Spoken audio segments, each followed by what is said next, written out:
+2 പഠനം പാതി വഴിയിൽ മുടങ്ങിപ്പോയവരാണോ നിങ്ങൾ? ജീവിത സാഹചര്യങ്ങൾ കൊണ്ട് പഠനം നിർത്തി ഇന്നൊരു നിലയിലെത്താൻ സാധിക്കാത്തവരാണോ? ക്ലാസുകൾ അറ്റൻഡ് ചെയ്യാൻ സമയമില്ലേ? എന്നാൽ ഇനി വെറും 6 മാസം കൊണ്ട് നിങ്ങൾക്കും SSLC +2 പാസ്സാകാം LB അക്കാദമിയിലൂടെ. പരിചയസമ്പന്നരായ അധ്യാപകരുടെ കീഴിൽ ഓൺലൈൻ ക്ലാസ്സസ് അറ്റൻഡ് ചെയ്യാം. സ്റ്റേറ്റ്, CBSE, ICSE സിലബസിൽ പഠനം മുടങ്ങിയവർക്കും അപേക്ഷിക്കാം.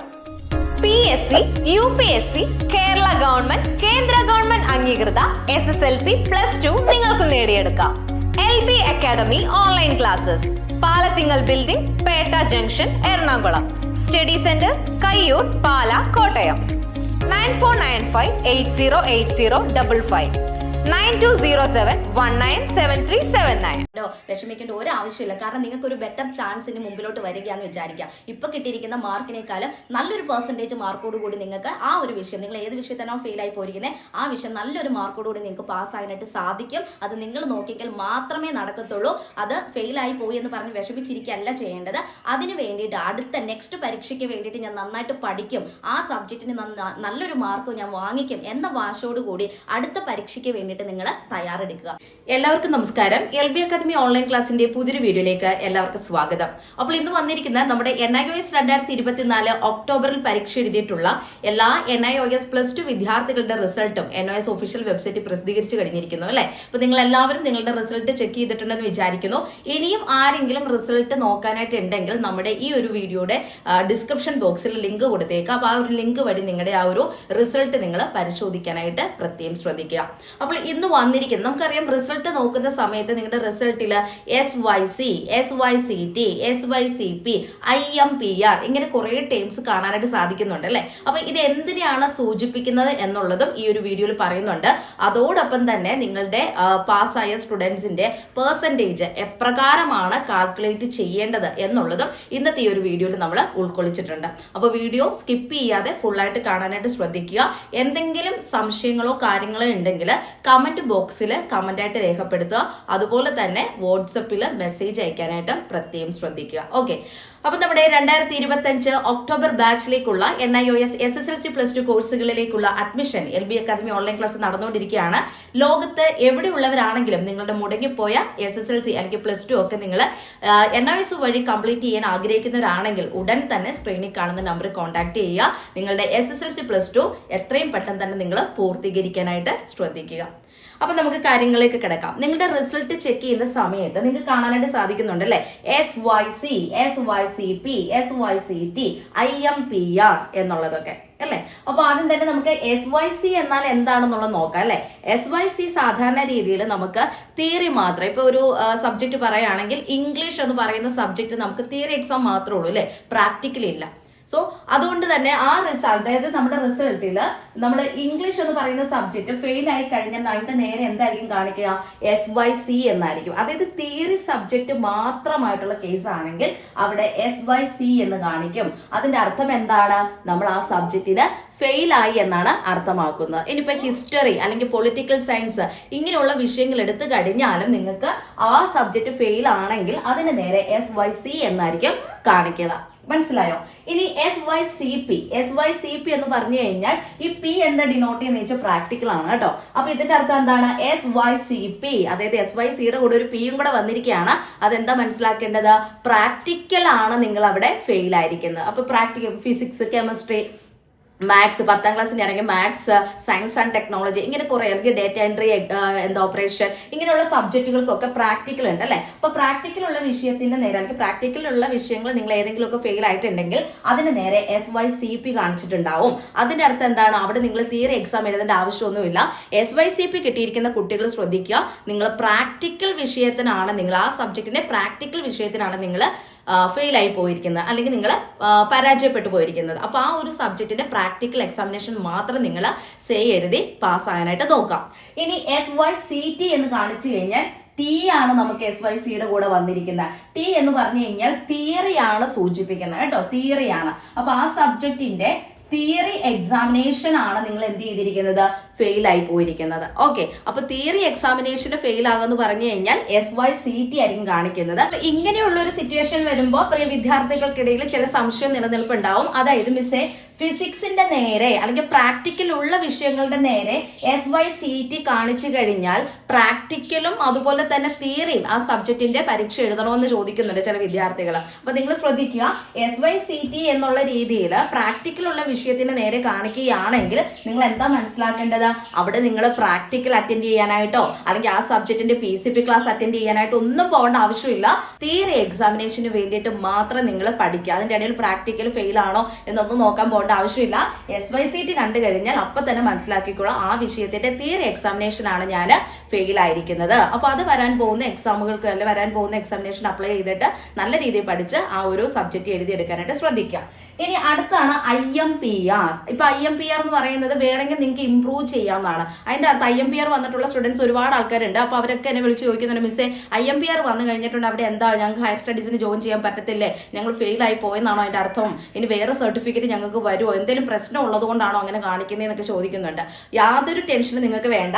നിങ്ങളുടെ റിസൾട്ടിൽ IMPR കാണിച്ചിട്ടുണ്ടെങ്കിൽ ഒരുപക്ഷെ നിങ്ങൾ ഏതെങ്കിലുമൊക്കെ സബ്ജക്ട്, ഇപ്പൊ 5 സബ്ജക്ട് കൂടാതെ 6 സബ്ജക്ട് കൂടാതെ 7ാമത്തെ സബ്ജക്റ്റ് ഒക്കെ ആയിട്ട് അല്ലെങ്കിൽ 6ാമത്തെ സബ്ജക്റ്റ് ആയിട്ടൊക്കെ നിങ്ങൾ ചിലപ്പോൾ ഏതെങ്കിലും സബ്ജക്റ്റുകൾ ആഡ് ചെയ്തിട്ടൊക്കെ ഉണ്ടാവും. അങ്ങനെയൊക്കെയുള്ള സിറ്റുവേഷൻസ് ഒക്കെ വരുമ്പോഴത്തേനും നിങ്ങൾക്ക് എന്താണ് റിസൾട്ടിൽ IMPR കാണിക്കാറുണ്ട്. അതായത് നിങ്ങൾ പാസ്സാണ്, വേണമെങ്കിലും ഇംപ്രൂവ് ചെയ്യാം എന്നുള്ളതാണ് അവിടെ അർത്ഥമാക്കുന്നത് കേട്ടോ. അപ്പൊ IMPR കണ്ടെന്ന് പറഞ്ഞാൽ ആരും പേടിക്കേണ്ട ആവശ്യമില്ല. നിങ്ങളും എന്താണ് ഈ എക്സാമിനേഷന് പാസ് ആയിരിക്കുന്നു. ഓക്കെ, ഇനി നിങ്ങളുടെ സംശയം, അപ്പൊ ഇതെല്ലാം മനസ്സിലായല്ലോ. SYC എന്താണ്, SYCP എന്താണ്, SYCT എന്താണ്, അല്ലെങ്കിൽ IMPR എന്താന്നുള്ളതൊക്കെ അറിയാലോ. AB കാണിച്ചാൽ ആബ്സെന്റ് ആണെന്ന് മനസ്സിലാക്കാൻ നിങ്ങൾക്ക് എല്ലാവർക്കും അറിയാം അല്ലെ. അതുകൊണ്ട് ഞാൻ അതൊന്നും പറയുന്നില്ല. ഏറ്റവും പ്രധാനപ്പെട്ട 4 ടൈംസ് ഉണ്ട്, അത് എന്താന്നുള്ളത് എക്സ്പ്ലെയിൻ ചെയ്ത് തന്നിട്ടുണ്ട്. ഇനി അടുത്ത് നമുക്ക് നോക്കാനായിട്ടുള്ളത് നമ്മുടെ പെർസെന്റേജ് ആണ്. പാസ്സായ സ്റ്റുഡൻസ് ഒക്കെ അല്ലെങ്കിൽ നിങ്ങൾക്ക് നിങ്ങളുടെ മാർക്കുകൾ കിട്ടിക്കഴിയുമ്പോഴത്തേന് എപ്രകാരമാണ് മിസ് പെർസെന്റേജ് കാൽക്കുലേറ്റ് ചെയ്യുന്നതെന്ന് ചോദിക്കുന്നുണ്ട്. പെർസെന്റേജ് നമ്മൾ ചെറിയ ക്ലാസ്സിൽ പഠിക്കുന്നതാണ് അല്ലെ, എങ്ങനെ കാൽക്കുലേറ്റ് ശതമാനം കാണുക എന്നുള്ളത് അല്ലെ. എങ്ങനെയാണ് കാണുന്നത്? നിങ്ങൾക്ക് ഇപ്പൊ അറിയാം, നിങ്ങൾ 5 സബ്ജക്ട് എടുത്തിട്ടുള്ള സ്റ്റുഡൻസ് ആണെങ്കിൽ നമുക്കറിയാം 100 ആണല്ലേ ഒരു വിഷയത്തിന്റെ ടോട്ടൽ മാർക്ക് എന്ന് പറയുന്നത് അല്ലെ. അപ്പൊ അങ്ങനെ വരുമ്പോൾ 5 സബ്ജക്ട് ആകുമ്പോൾ എന്താണ് 500 മാർക്കിലാണ് നിങ്ങളുടെ പരീക്ഷ നടത്തിയിട്ടുള്ളത്. ഇനി 6 വിഷയങ്ങൾ എടുത്തിട്ടുള്ള സ്റ്റുഡൻസ് ആണെങ്കിൽ 600ലാണ് നിങ്ങളുടെ പരീക്ഷ നടത്തിയിട്ടുള്ളത്. 7 സബ്ജക്ട് ആണെങ്കിൽ 700ലാണ് നിങ്ങൾ പെർസെന്റേജ് കാൽക്കുലേറ്റ് ചെയ്യേണ്ടത്. മനസ്സിലായോ? അപ്പൊ നമുക്ക് NIOS മാക്സിമം 7 സബ്ജക്ട് വരെ എടുക്കാന്നുള്ളത് നിങ്ങൾക്ക് എല്ലാവർക്കും അറിയാവുന്നതാണ്. അപ്പൊ നിങ്ങൾ എന്താ ചെയ്യേണ്ടത്? 700ലാണ് നിങ്ങൾ മാർക്ക് കാൽക്കുലേറ്റ് ചെയ്യേണ്ടത്. ഓക്കെ, 7 സബ്ജക്ട് ഉണ്ടെങ്കിൽ 700, 6 ആണെങ്കിൽ 600, 5 ആണെങ്കിൽ 500. ഇനി എങ്ങനെയാണ് പെർസെന്റേജ് നോക്കുന്നതെന്ന് പറഞ്ഞു കഴിഞ്ഞാൽ നിങ്ങൾക്ക് കിട്ടിയിരിക്കുന്ന മാർക്ക്, ഇപ്പൊ ഞാനിപ്പം ഹ്യൂമാനിറ്റീസ് ഗ്രൂപ്പ് എടുത്തെന്ന് വിചാരിക്കും. അപ്പൊ ഇംഗ്ലീഷ് സെക്കൻഡ് ലാംഗ്വേജ്, പിന്നെ physics, chemistry, biology, maths, computer science, അങ്ങനെ എന്തെങ്കിലുമൊക്കെ സബ്ജക്റ്റ് ഞാൻ എടുത്തിട്ടുണ്ട്. ഇപ്പൊ കൂടിപ്പോ ഒരു 5 സബ്ജക്റ്റ് ഞാൻ എടുത്തു. ഈ 5 സബ്ജക്റ്റിന് എനിക്ക് എന്റെ റിസൾട്ടിലെ ടോട്ടൽ കോളത്തിൽ കാണിച്ചിരിക്കുന്ന മാർക്ക്, അവിടെ ഒന്നും വേർതിരിക്കാൻ പോവല്ല. പ്രാക്ടിക്കലിന് എത്രയാണ്, തിയറിക്ക് എത്ര, ചിലർ എന്ത് ചെയ്യും തിയറിയുടെ മാത്രമായിട്ട് കൂട്ടും. അങ്ങനെ ചെയ്യരുത്. ടോട്ടലിൽ കാണിച്ചിരിക്കുന്ന മാർക്ക് എത്രയാണോ അതാണ് നിങ്ങളുടെ മാർക്ക്. അപ്പൊ അത് ഫുള്ള് നിങ്ങൾ ആഡ് ചെയ്യണം, കൂട്ടണം. മനസ്സിലായോ? പെർസെന്റേജ് നോക്കുന്നത് ഒരു എക്സാമ്പിളിലൂടെ നോക്കാം കേട്ടോ. അതായത് നമുക്ക് പെർസെന്റേജ് കാൽക്കുലേറ്റ് ചെയ്യുമ്പോൾ നമ്മൾ ചൂസ് ചെയ്തിരിക്കുന്ന സബ്ജക്റ്റുകളുടെ അടിസ്ഥാനത്തിലാണ് നമ്മൾ പെർസെന്റേജ് കാൽക്കുലേറ്റ് ചെയ്യേണ്ടത്. ഇപ്പൊ ഞാനിപ്പോ ഇവിടെ എടുത്തിരിക്കുന്നത് എത്രയാണ്? 5 സബ്ജക്റ്റ് ആണ്.